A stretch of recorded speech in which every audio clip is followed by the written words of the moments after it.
حضرت مفتی تقی عثمانی صاحب کی رائے معتدل ہے میرے خیال میں. ان کی رائے یہ ہے کہ یزید کا حضرت حسین کے قتل میں شریک ہونا یا ان کے حکم پہ قتل کرنا یہ کسی مستند روایت سے ثابت بولو بھائی نہیں ہے، ثابت نہیں ہے. اسی طرح یزید کا شرابی کبابی یہ سب چیزیں بھی کسی مستند اوتھینٹک روایت سے ثابت نہیں ہیں. روایتیں بھی ہیں، اس طرف بھی ہیں اس طرف بھی ہیں، کوئی مستند مضبوط چیز نہیں ہے. شرعی شہادت چاہیے نا فاسق قرار دینے کے لیے، تو وہ نہیں ہے. اس بیس پہ حضرت مفتی تقی صاحب کی رائے یہ ہے کہ یزید کے بارے میں کیا کیا جائے؟ خاموش. نہ رحمت اللہ علیہ بولو نہ لعنت اللہ. کیوں؟ حکومتوں نے خزانوں کے منہ کھول دیے، وزارتیں دی گئیں، عہدے دیے گئے کہ کسی طریقے سے یہ قتل چھپ جائے، قاتلوں کے چہروں سے نقاب نہ اٹھے. ہر دور میں یہ کوشش ہوتی رہی، ہر دور میں یہ کاوش ہوتی رہی.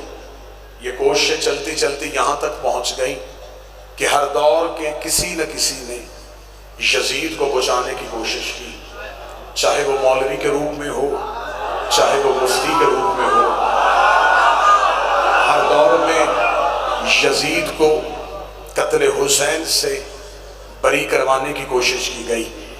لیکن یہ میرے مذہب کا وتیرہ ہے، یہ میری قوم کا شیوا ہے، یہ ہمارے ممبر کی تہذیب ہے. دشمن حملہ کہیں سے کرے ہم جواب ممبر سے دیتے ہیں.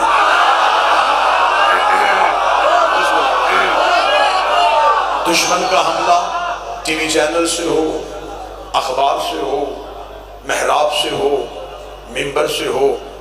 ہمارے پاس ذرائع ابلاغ کا سب سے بہتر ذریعہ یہ ممبر شبیر ہے. ہمارا ٹی وی چینل بھی یہ ہے، ہماری اخبار بھی یہ ہے، ہمارا لوگوں تک بات پہنچانے کا وسیلہ بھی یہ ہے. لہٰذا میری کوشش ہمیشہ یہ رہی ہے مذہب شیعہ کی بہتر لفظوں میں وکالت ممبر شبیر سے کی جائے. عہد حاضر میں قوم کے بچوں کو پریشان نہ ہونے دیا جائے.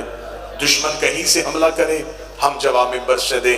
پچھلے دنوں میں پھر ایک کوشش ہوئی، ایک نام نہاد مفتی نے یزید کا دفاع کرنے کی کوشش کی، تو میں نے ملک کے ہر ممبر پہ کہا نہیں جذباتی آپ نے نہیں ہونا، تقریر میں کر رہا ہوں، بہتر انداز سے میں آپ کی ترجمانی کروں گا. میں نے ملک کے ہر ممبر پہ کہا کہ اگر آپ یزید کو بچانے کی کوشش کر رہے ہیں تو کبھی ذاکر نائی کی زبان سے جملے، کبھی کسی مولوی کی زبان سے فتویٰ، کبھی کسی جھوٹی حدیث کا سہارا